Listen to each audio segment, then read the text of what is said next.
अच्छी तरह सुनिए, धमाका है ये।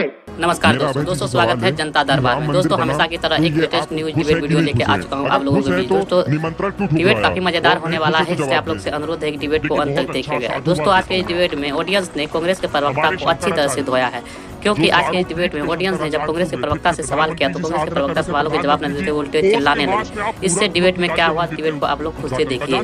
चलिए शुरू करते हैं। मेरा अभय जी से सवाल है कि राम मंदिर बना तो ये आप खुश हैं कि नहीं खुश हैं? अगर खुश हैं तो निमंत्रण क्यों ठुकराया, और नहीं खुश है तो जवाब दें।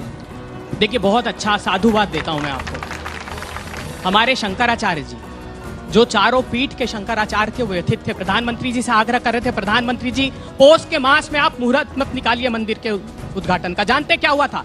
राजा दशरथ गए एक बार गुरु वशिष्ठ के पास, जिस कुल का मैं हूं, मर्यादा पुरुषोत्तम राम के कुलगुरु थे। उनसे कहा कि राम के हमको राज्याभिषेक करना है, मुहूर्त निकालिए। तो उन्होंने कहा बेगू विलंब न करिए, रब साजिए सबुई समाजू, सुदिन सुमंगल तभी जब राम होए जुबराजू। क्या हुआ अगले दिन?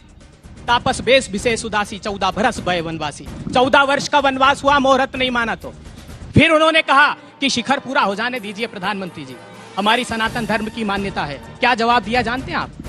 आजाद भारत के इतिहास में, आजाद नहीं सनातन के इतिहास में। बच्चे ने तो बस पूछा था कि अभय दुबे जी के दिल में क्या है। सीधे सीधे जवाब मैं एक लाइन में आप जवाब दीजिए, इतना घुमा फिरा के जवाब नहीं होता है। एक जवाब दीजिए एक लाइन में। आप खुश है कि नहीं, बस इतना पूछ रहा है। बट खुश, एक 10 सेकंड सिर्फ दीजिए, मैं प्रसन्न हूँ, हृदय से प्रसन्न। लंबा लंबा जवाब हो रहा है ना सर, उनको मौका नहीं मिल रहा है। इसके बाद हम तो पहले दिन से कह रहे थे मर्यादा पुरुषोत्तम राम के प्रशस्त मार्ग पर चलेंगे, जो न्यायालय निर्णय देगी, क्योंकि हमारे संविधान में मर्यादा पुरुषोत्तम राम का चित्र है। भारतीय जनता पार्टी ने कहा, अटल जी का भाषण सुनिए, अडवाणी जी का, उन्होंने कहा कोई न्यायालय मेरी आस्था का फैसला नहीं देती, सत्ता दीजिए मंदिर दे दूंगा। जब सत्ता आई तो मैंने कहा गठबंधन की मजबूरियां हैं।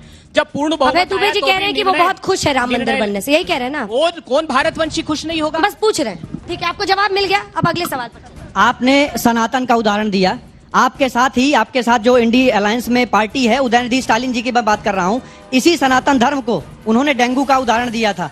तो इस पर आपका क्या विचार है और इस पर आप क्या कहना चाहते हैं? आपने सनातन किसी को कांग्रेस से भी सवाल पूछना है? सारे बीजेपी से ही पूछेंगे आज, कांग्रेस से बीजेपी से भी पूछना है, किसी को जवाब दीजिए। हमारे सनातन धर्म में परिभाषा दी है उसकी, आचार हीनम न पुनंति वेद।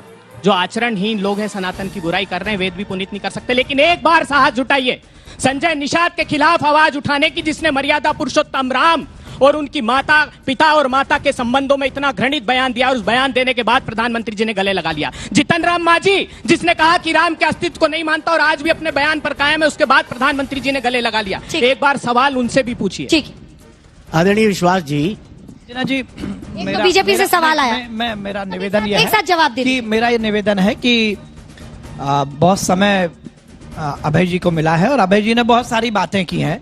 मुझे लगता है कि उनका जवाब देने का मेरा भी अधिकार है। बहुत अच्छी बात बोली और अभय जी बड़ा विद्वान है, कविता भी याद करके आते हैं। कौन लिखता है मुझे नहीं मालूम, पर याद तो करके आते ही हैं।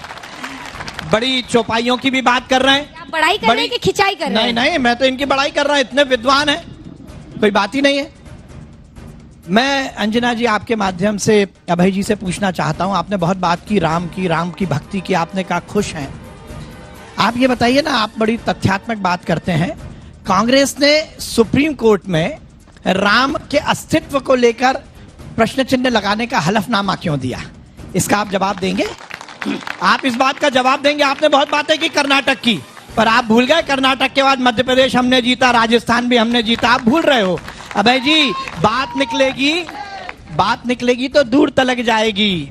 आप कितनी भी चौपाइयां पढ़ लो, आप कितनी भी राम मंदिर बनने के बाद कहो मैं बहुत खुश हूं, पर इस देश की जनता जानती है कि जवाहरलाल नेहरू राम मंदिर बनाने के विरोधी थे। वो बाबर की कब्र पर जाते थे। गलत बात, बिल्कुल गलत। इंदिरा गांधी बाबर की कब्र पर गई, राजीव गांधी बाबर की कब्र पर गए, पर हमारे युवा ने बोला ना, कांग्रेस को निमंत्रण मिला राम मंदिर में जाने का तो उसको उन्होंने ठुकरा दिया। बाबर की कब्र पर जाने का समय है, पर राम के मंदिर में जाने का इन कांग्रेसियों का समय नहीं है। देखिए जब बेइज्जती है। आप लोगों ने चुनावी पारा इतना बढ़ा दिया कि ये बच्चे आइसक्रीम लेकर आ गए। चलिए बात पूरी कीजिए। विश्वास जी जिस पारिवारिक पृष्ठभूमि से आते हैं, कैलाश सारंग जी जिस राजनीतिक शुचिता के लिए वो परिवार जाना चाहता है, मैं बड़ा आदर करता हूं उनका। विनम्रता पूर्वक कहना चाहता हूं कि अपने दामन की सियाही तो मिटा लो पहले हम पे इल्जाम लगाने वालों। ये मुकदमा किसने लगाया था और कब का था? 1998 में अटल बिहारी वाजपेयी गए तमिलनाडु, जॉर्ज फर्नांडिस उनके साथ थे, अकाली दल के नेता बादल साहब उनके साथ थे। उन्होंने भाषण दिया कि अन्नादुराई का स्वप्न साकार करने आया हूं, सेतु समुद्रम परियोजना को लागू करूंगा, और वही 11 नंबर का अलाइनमेंट जिस पर राम सेतु है उसको तोड़ने का संकल्प लिया। 2000-2001 के भाषण में देख लीजिए बजटरी प्रोविजन किया जब बहुत ही शानदार मामला है मंत्री थे। सुन लीजिए, भी पता लग मैंने गया कि आपके बीच में नहीं बोला, कांग्रेसी प्रवक्ताओं को झूठ बोलने की भी ट्रेनिंग दी जाती है। अरे राम मंदिर, राम सेतु तोड़ने का, राम सेतु तोड़ने का षड्यंत्र केवल और केवल सोनिया गांधी ने किया था। राम सेतु को तोड़ने का षड्यंत्र सोनिया गांधी जी ने किया था। कार्रवाई की। अब सवाल ले ले, एक दो सवाल ले ले और थोड़ा विषय पर आज पर अटकते हैं। 24 पर अटकिए, आप लोग बहुत पीछे जा रहे हैं। विश्वास जी मेरा आपसे सवाल है। मैं नहीं जा रहा, ये विश्वास जी मेरा देखो अभय जी के साथ प्रॉब्लम। मंत्री जी सवाल है आपसे। अंजना जी, अभय जी क्या होता है कि जब आते हैं ना किसी डिस्कशन में तो वो अपने टेबल पर जो पेपर रहता है वो लेके आ जाते हैं, इनको याद नहीं रहता कि कौन सा है, इसलिए ये खेत की बात पर खलिहान पर पहुंच जाते हैं। और कुछ नहीं है, वो भी ये लीजिए। विश्वास जी, आप बहुत विश्वास से कह रहे हैं कि हम 29 में से 29 सीटें जीतेंगे। आप मुझे ये बताएं कि आपका पूरा धरती क्यों डोल रही है? वो भोपाल जहां हम खड़े हैं, मोदी जी को गली गली जो है वोट की भीख क्यों मांगनी पड़ रही है? यहाँ तो आपका दावा रहता है कि 35 साल से हमने जिसकी दुम पे बांधा वो कमल से जीत गया, तो आज क्यों मोदी जी को यहाँ आना पड़ रहा है? क्यों दर दर भटकना पड़ रहा है? भोपाल में रोड शो कल प्रधानमंत्री करने वाले हैं, इस पर उनका सवाल है। चलिए, वैसे हालांकि मैं मानती हूँ कि आपने जो भाषा इस्तेमाल की वो सही नहीं है। किसी के दुम पर टिकट बांध देना, थोड़ा बचना चाहिए इस तरह की भाषा से। हम सबको मर्यादित भाषा बोलें। अंजना जी, ठीक है, अंजना, अभी बदत है भाई, अभी बदत है। किसी भी जाति का, किसी भी मेरा धर्म सवाल का। कांग्रेस के अभय दुबे जी से है। मैं पूछना चाहता हूं उनसे कि कांग्रेस जो है दावा करती है आजादी व्यवस्था कि हम पंथ निरपेक्ष और धर्मनिरपेक्ष हैं, लेकिन राहुल गांधी जी खुले मन से कई बार बोलते हैं देश में 50% ओबीसी है, 8% आदिवासी है, 15% एससी है। वो क्यों ये सब बताते हैं बार बार? देश को क्यों तोड़ने की कोशिश की जा रही है बार बार? ये छोटा-सा 2 लाइन का जवाब। ये तोड़ने के लिए अंतिम पंक्ति में खड़े हुए लोगों को न्याय का सवाल है, इसलिए राहुल गांधी जी ने कहा है हम जातिगत जनगणना कराएंगे। ये राहुल गांधी जी ने बोला है और आपकी कांग्रेस पार्टी ने बोला है कि देश के संसाधनों में सबसे पहला हक मुसलमानों का है, जहाँ 85% आज हिंदू सनातनी है और अन्य धर्म के लेते हैं, एक इस धर्म के लेकर चलते हैं। और मैं आपसे पूछना चाहता हूँ कि जब 1990-91 में कश्मीर में के पंडितों को भगाया जाता, 5 लाख पंडितों को भारत कर दिया है, उनकी महिलाओं को वहां पर रख लिया, उनके मंगलसूत्र छीन लिए, उनकी जमीन छीन ली, आज तक कांग्रेस राहुल गांधी उस पर क्यों नहीं बोलते हैं? क्या बात है सर, क्या बात है सर। और जब आप देखते थे हमेशा जब कांग्रेस सरकार होती थी हर जगह। मनमोहन सिंह जी के बयान पर देखिए उनका जो सवाल है, उसका जवाब दीजिए पहले। अंजना जी, 2 हिस्सों में मैं छोटा बिल्कुल छोटा सा जवाब दूंगा। कांग्रेस पार्टी और मनमोहन सिंह जी की सरकार ने 15 करोड़ किसानों को जमीन का अधिकार दिया, जिसमें 90% हिंदू थे।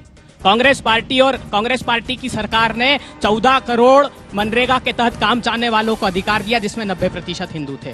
कांग्रेस पार्टी ने शिक्षा का अधिकार करोड़ों बच्चों को दिया, जिसमें 90% हिंदू समाज के लोग थे। कांग्रेस पार्टी ने 86 करोड़ लोगों को भोजन का अधिकार दिया था खाद्य सुरक्षा कानून के तहत, जिसमें 90% थे। दूसरी बात में आखिरी बहुत जरूरी, 1 मिनट, ये सवाल का जवाब देना चाहिए। जब 90 दुबे जी, कश्मीर की बात चल रही है, आप पूरे ऑल ओवर उसकी दोनों पर जब 2 लाइन का जवाब जल्दी से। मनमोहन सिंह पे आइए ना, मनमोहन सिंह जी के बयान पर। एक सेकंड प्लीज। कश्मीर पर जवाब देश को सुनना चाहिए।